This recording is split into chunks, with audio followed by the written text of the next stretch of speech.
This created a covering to provide shelter and prevent his children from climbing to his home before it was time for their spirits to join him there.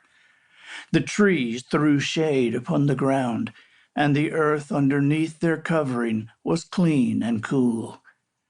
Sweet acorns fell there in such numbers that they piled upon themselves and had to be pushed aside before one could walk through or sit down to rest. None lasted for long, however, because the acorns were eaten by every animal in the forest, and when the animals feasted there, all did so peacefully and with consideration for each other, because they knew this was what Hesegetemase expected of them.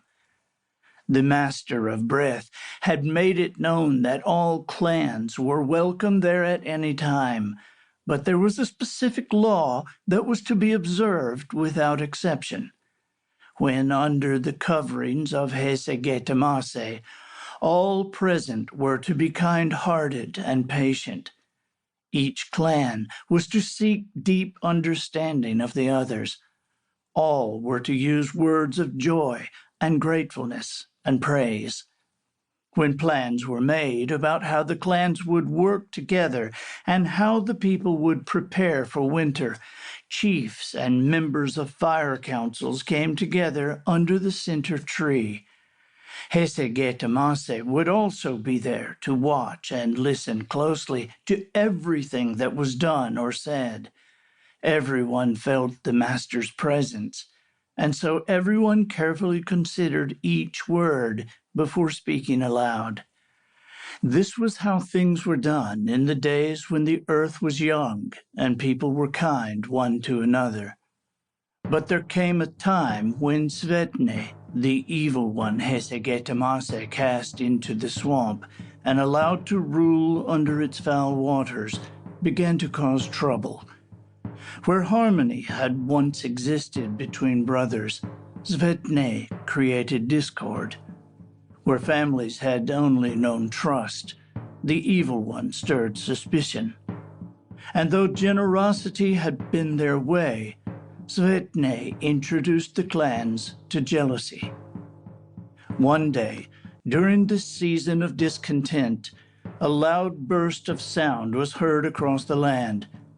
As the clans gathered at the coverings, they looked to the biggest oak, the tree in the center, and saw that its body had split.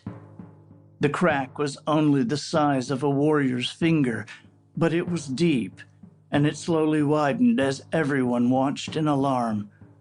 Accusations began to fly, and arguments intensified. But before blood was taken, the voice of Hesegetemase, as if carried by thunder, sounded within them all. "Stop this fighting," they heard. "I did not create your hearts for trouble." There was a cry then from many of the people, for all knew Hesegetemase's chosen tree was being rent in two because of his displeasure with them. At that very moment, the old people tell us, a warrior named Sevas stepped forward with a longbow of golden oak and strung it quickly. Holding a single arrow up and into the sunlight, all eyes were drawn to the arrow's stone. Sharpened to a keen edge, its shape was a study in perfection, each side tapering to a thorn's point at its tip. But most incredible was the astonishing color of the arrow's stone. Almost aglow in the sunlight, the arrow's head was whiter than snow. Of the broadening crack, the warrior said, "Though the grain of the tree springs from the same root, its wood has now decided to disagree. By going in different directions, neither side is as strong as they once were together." Some were nodding and all were quiet. Not only have the two sides chosen a course that will make them ever weaker, Savas continued to explain, but they have now opened themselves to a future in which they will become